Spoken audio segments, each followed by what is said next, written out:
सभी छात्रों का स्वागत। सामाजिक अध्ययन कक्षा 8वीं का अध्याय 4 इतिहास का आदिवासी दिकू और एक स्वर्ण युग की कल्पना, तो भाग 2 के बारे में हम जानकारी लेंगे। जैसा आप देख सकते हैं, भारत में कुछ आदिवासी इलाकों की ये क्षेत्र आप देख सकते हैं। उसके पहले हम थोड़ा आदिवासियों के बारे में जानकारी आपको बताएंगे। जैसा कि भाग पहले में हमने बिरसा मुंडा के बारे में जानकारी ली, जनजातीय समूह कैसे जीते, जैसा उसमें झूम खेती किस तरह होती थी, कुछ शिकारी खाद्य संग्रह और वो जानवरों का या पशुपालन व्यवसाय किस तरह करते थे, उनका सामाजिक आर्थिक जीवन किस प्रकार था। जैसा कि आदिवासी आदिवासी शब्द आदि और वासी, इसका अर्थ मूल निवासी। तो यह भारत की जो कुल जनसंख्या है उसका 8.6% भाग ये आदिवासियों का है। पुरातन लेखों में आदिवासियों को आत्विका और वनवासी कहा जाता है। महात्मा गांधी ने आदिवासियों को गिरिजन का मतलब पहाड़ों पर रहने वाले लोग कहकर इनको पुकारा, और भारतीय संविधान में आदिवासियों के लिए अनुसूचित जाति शब्द का उपयोग किया जाता है। भारत के प्रमुख आदिवासी समुदायों, जैसा कि आपको मालूम है, उसमें आप देख सकते हैं, या गुड्डी गुजर हिमाचल प्रदेश में आते हैं। जैसा यही जम्मू एंड कश्मीर में जो गुज्जर समुदाय आता है या बकरवाल है। जैसा या राजस्थान में सारिया और भील समुदाय है। गुजरात में वान गुज्जर्स, और इसमें दूसरा जो समुदाय है राठवा समुदाय है, आप यह देख सकते हैं। इसके अलावा उत्तराखंड में भोटिया है। मध्य भारत में यह देख सकते हैं आप, मध्य प्रदेश में बैंगास, बंजारा और गोंड समुदाय के लोग हैं। महाराष्ट्र में बंजारा है, कुरकू है, भिल्ल है, बारेला है, पावरा है। तो यह अलग अलग समुदाय के लोग यहाँ पर रहते हैं। जैसा कि यहाँ आप देख सकते हैं, आंध्र प्रदेश और तेलंगाना में कोया, बंजारा, गोंड समुदाय है। केरल में माला और इरलूर। जैसा यहाँ पर आप उड़ीसा के अंदर पराब, बोंडा, कड़ा, कोया या खोंड यह समुदाय, या झारखंड के अंदर संथाल, मुंडा, उराव यह समुदाय यहाँ पर है। छत्तीसगढ़ में बैंगास, मारिया, गोंड है। तो ये अलग अलग प्रकार के, जैसा कि अरुणाचल प्रदेश में अपटनी है, निशी है, मेघालय में खासी, ये अलग अलग समुदाय के लोग भारत में रहते हैं। अब यहाँ पर हमने राज्य और आदिवासियों के अलग अलग राज्यों में कौन कौन सी समुदाय उसके बारे में देखा। भारत में आदिवासी समुदायों की अपनी भाषा है। भाषा विज्ञानियों ने भारत के सभी आदिवासी भाषाओं को मुख्यतः 3 परिवारों में उसको बांटा है, जैसा कि द्रविड़, ऑस्ट्रिक और तीसरा चीनी और तिब्बती। आदिवासी भाषाओं में भिल्ली बोलने वाले लोगों की संख्या भारत में सबसे अधिक है, और उसके बाद गोंडी और तीसरा संथाली। भारतीय राज्यों में एकमात्र झारखंड में 5 आदिवासी भाषा संथाली, मुंडारी, हो, कुड़ुक और खुड़िया, ये भाषा यहाँ पर काफ़ी मशहूर है। आदिवासियों के धार्मिक विश्वासों के बारे में यदि हम देखते हैं तो उनके अपने धर्म हैं, और यह प्रकृति के पूजक है। यह वन, पर्वत, नदियाँ एवं सूर्य की आराधना ये लोग करते हैं। आज के समय में जबरन बाह्य संपर्क में आने के कारण उन्होंने हिंदू, ईसाई, इस्लाम धर्म को अपनाया, स्वीकार कर लिया। भारत में 1871 से 1941 तक जो जनगणना में आदिवासियों को अन्य धर्म से अलग धर्म में गिना गया, जिसे एबोरिजिन्स, एनिमिस्ट, ट्राइबल रिलीजन या ट्राइब्स, ये इस तरह के अलग अलग इनके नाम हुआ करते थे। भारत में आदिवासियों को 2 वर्गों में अधिसूचित किया है, अनुसूचित जनजाति और आदिम जनजाति। हालांकि 1951 की जनगणना के बाद आदिवासियों को अलग गिनना बंद कर दिया। जो ऊपर के नाम थे, अब उनके नाम अलग अलग तरह के जो धर्म के अनुसार भी आपको दिखाई देते हैं। तो इस तरह हमने यहाँ पर देखा, अलग अलग आदिवासियों के नाम आपको यहाँ पर दिखाई देते हैं। जैसा कि जारबाज जो आदिवासी हैं वह आपको मिलते हैं, या जम्मू एंड अपना अंडमान निकोबार के अंदर मिलते हैं। तो इस तरह ये आदिवासी समुदाय आपको अलग अलग जगह पर मिलते हैं। अभी उसमें जो आदिवासी समुदाय के लोग हैं, इन लोगों के बारे में जो आप देखेंगे कि जो ये बकरवाल लोग आप यहाँ देख सकते हैं, ज़्यादातर ये पर्वतीय एवं पहाड़ी क्षेत्रों के अंदर पशुपालन का व्यवसाय ये लोग करते हैं। अब यहाँ पर कुछ जो है जानवर पालते थे। बहुत सारे आदिवासी समूह जानवर पालकर अपनी ज़िंदगी चलाते थे। जैसा हमने देखा पहले भाग में, कुछ लोग झूम खेती करते थे, कुछ लोग जो है शिकार और खाद्य संग्राहक के रूप में अपनी उपजीविका, जंगल की जो चीज़ें वन उत्पाद मिलते थे उस पर वह निर्भर हुआ करते थे। जैसा कि जो चरवाहे थे, मौसम के हिसाब से मवेशियों या भेड़ों के रेवड़ एक स्थान से दूसरे स्थान पर ले जाते थे, जहाँ पर पानी होता था, घास होता था। जैसा आप देखिए पर्वतीय एवं पहाड़ी क्षेत्रों में जैसा आपका गर्मी के समय बर्फ़ पिघलने लगता है और थोड़ी बहुत घास होती हैं, तो उस समय ये बकरवाल जो काफ़ी पर्वतीय एवं पहाड़ी दिशाओं की तरफ ऊपर चले जाते हैं, जैसा बर्फ़ पड़ने लगता है तो वह नीचे की तरफ आते हैं। तो इस तरह इनकी एक गतिविधि चलती रहती है। जब वो एक इलाके की घास में खत्म होती तो वो दूसरे इलाके में जाते थे। जैसा पंजाब के पहाड़ों में रहने वाले, जैसा कि इनका नाम आता है वन गुजर, जैसा आंध्र प्रदेश में लबाड़िया लोग हैं। ये समुदाय गाय भैंस के जो झुंड उनको पालते हैं। जैसा कि कुल्लू, ये हिमाचल प्रदेश में आता है, वह गद्दी समुदाय के लोग जो गडरिया थे, और कश्मीर में बकरवाल वो बकरियां पालते हैं। तो इस तरह ये लोग अपने कुछ जानवरों का पालन करते थे और उस पर उनकी गतिविधियां चलती रहती थी। अभी आप यहाँ देखेंगे एक स्रोत है उनके बारे में जो अध्ययन किया गया है, उस आधार पर आप देखिए शिकार का वक्त, बुआई का वक्त, नए खेतों में जाने का वक्त उनका किस तरह था। और उसका एक ब्रिटिश मानव विज्ञानी वेरियर एल्विन ने 1930 और 40 के दशक में ये मध्य भारत के बेंगा और खोंड समुदायों के बीच में अपना जीवन बीता और उन्होंने उनका अध्ययन किया। उनके काम के क्रम किस प्रकार होते हैं, उनके जीवन और सांस्कृतिक गतिविधियाँ किस प्रकार होती है, उसके बारे में उन्होंने अध्ययन किया। क्या आपने कभी इस बात पर ध्यान दिया है कि विभिन्न प्रकार के समाजों में रहने वाले लोगों के काम और समय के बारे में एक जैसी समझदारी होती क्या? तो उसका उत्तर नहीं आता है। हर एक अपने अपने मौसम, वहाँ की स्थितियों के अनुसार वह अपने काम करते हैं। विभिन्न क्षेत्रों में रहने वाले घुमंतु आदिवासियों और शिकारियों की जिंदगी एक खास क्रम और मर्द और औरतों के कामों के बंटवारे से चलता है। तो ये अलग अलग प्रकार के काम ये आदिवासी लोग करते हैं, उनकी महिला, उनके बच्चे और वे खुद। जैसा कि ब्रिटिश मानव विज्ञानी वेरियर एल्विन ने 1930 और 40 के दशक में, जैसा कि मध्य प्रदेश के जंगलों में या छत्तीसगढ़ हो गया, तो वहाँ पर वह रहे और उनने बेंगा और खोंड समुदायों के बीच उन्होंने अपने जीवन बिताए। तो उन्होंने जो कुछ अंश उनके बारे में लिखा है, समय क्रम और कामों के बंटवारों के बारे में, तो उसको हमें समझने की आवश्यकता है और उससे हमें यह पता लग जाएगा कि उनकी गतिविधि उस समय किस तरह चलती थी और आज आदिवासियों के जीवन में किस तरह बदलाव आए हैं, क्योंकि वह बाह्य परिवर्तन और आधुनिक समाज में जो बदलाव हो रहे हैं उसके कारण उनका भी जीवन आज बदल रहा है। जैसा कि चैत्र में औरतें इकट्ठा करने और बचे कूटे क्या बोलते हैं उसको, बचे कुचे जो ठंटों को काटने में जाता था। चैत्र यानी जो आपका भारतीय जो महीने हैं, तो उसमें चैत्र मतलब चैत्र महीने के अंदर जो बचे कुछ खूंट होते थे, जो फसल काटने के बाद बचते थे, उसको काटने में जाता था। पुरुष बड़े पेड़ों को काटते थे और शिकार पर जाते थे। शिकार पूरे चांद के समय पूर्व से शुरू होता था।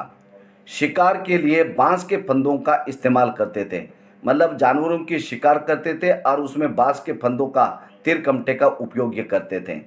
औरतें सागो, इमली और मशरूम, कुकुरमुत्ता आदि फल बिनकर लाती थी। अब ये ही चीज़ें उनको सभी जंगलों के अंदर मिलती थी। जैसा कि मशरूम तो आपको मालूम होगा, बरसात के बाद ये काफ़ी मिलता है कुकुरमुत्ता। बैंगा औरतें या तो केवल जड़े या कंद इकट्ठा करती थी या महुआ के बीज इकट्ठा करती थी। अब यह महुआ का बीज का उपयोग तेल निकालने के लिए करते थे और महुआ के जो फूल है उसकी शराब वह आदिवासी लोग बनाते हैं। मध्य भारत के आदिवासियों में बैंगाओं को सबसे अच्छा शिकारी माना जाता है। यह बैंगा लोग जो है वो दूसरों के यहाँ काम करना अपना अपमान समझते हैं और वह अपने जंगल को वह अपनी संपत्ति समझते हैं। तो ये जो बैंगा लोग हैं वो सबसे अच्छे शिकारी इनको माना जाता है। बैसाख महीने में जंगलों को जलाया जाता था और जो उसकी राख जो रहती थी वो काफ़ी पोटैश खेती की उर्वरक क्षमता बढ़ाने के लिए उसका उपयोग होता था। औरतें अधजली लकड़ियों को ईंधन के लिए बिन जा लेती थी, यानी उसको इकट्ठा करती थी।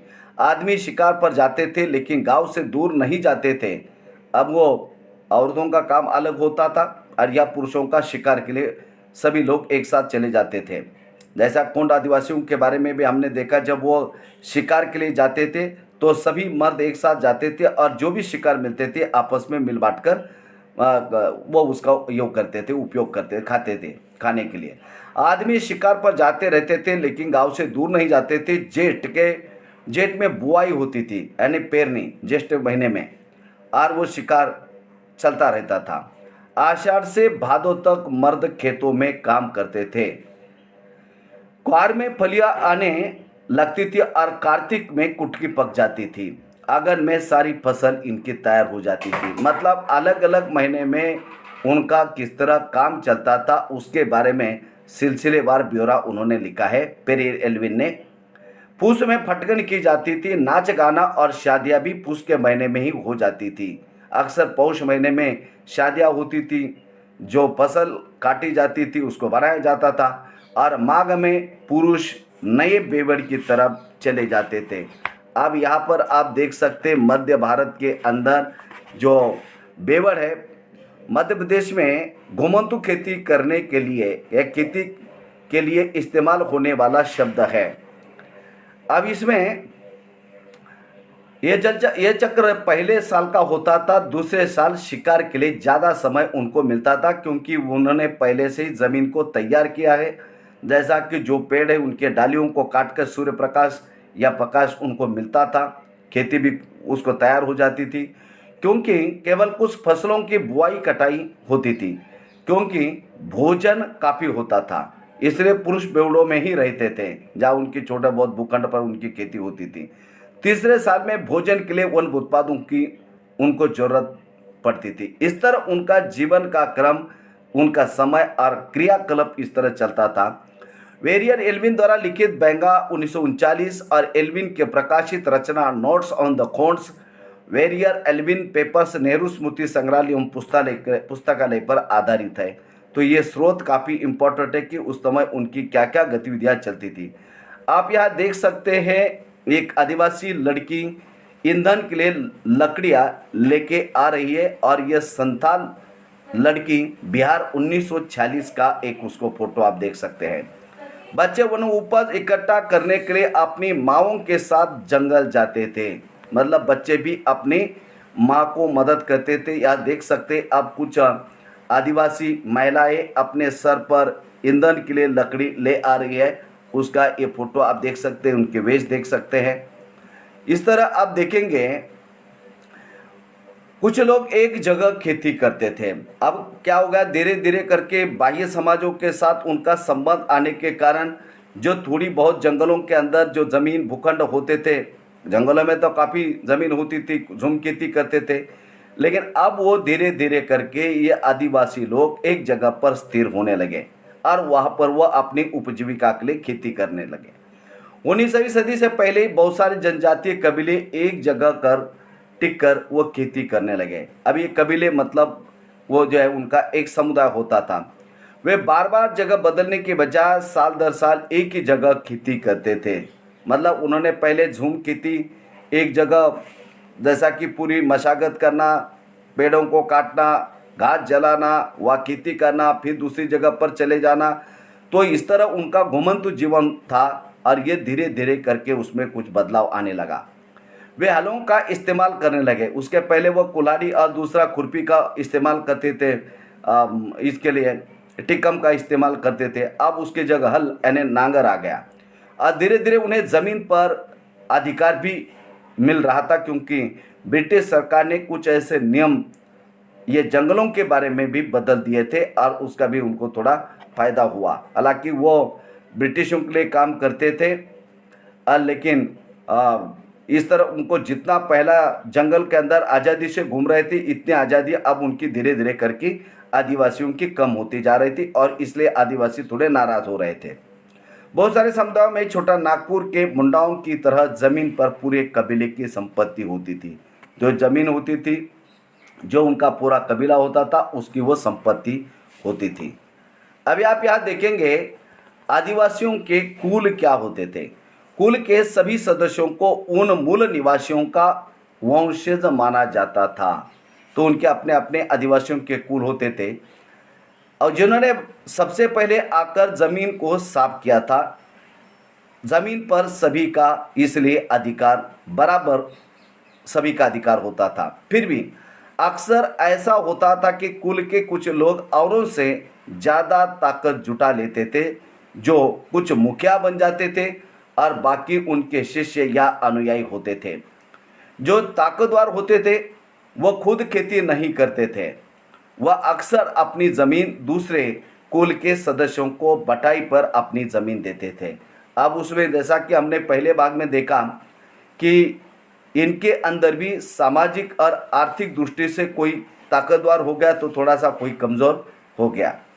ब्रिटिश अफसरों को गोंड और संथाल जैसे एक जगह ठहरकर रहने वाले आदिवासी समूह शिकारी, संग्राहक या घुमंतु खेती करने वालों के मुकाबले ज़्यादा सभ्य दिखाई देते हैं।